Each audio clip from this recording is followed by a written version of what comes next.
Pumunta nga ako sa pinsan ko at nakita ko kung gaano kahirap ang sitwasyon nila. 5 nga pala silang magkakapatid at siya ang panganay na siyang nagtataguyod sa mga bunso niyang kapatid habang ang magulang nila ay nagtatrabaho sa malayo. Pansamantala nga silang nakikitira sa katabing bahay dahil hindi na rin pwedeng tulugan yung bahay nila dahil sira-sira na ang bubong nito.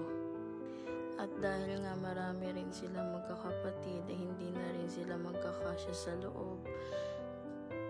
Kaya naman wala din silang pagpipilian kundi makitira pansamantala dahil wala din silang pera para maipaayos ang bahay nila. Naaawa na nga ako sa mga ito dahil naranasan ko rin kung gaano kahirap yung ganitong sitwasyon noon.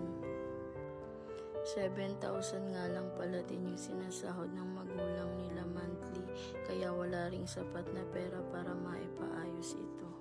Pakishare naman po ng video na ito at baka sakaling may makatulong sa kanila.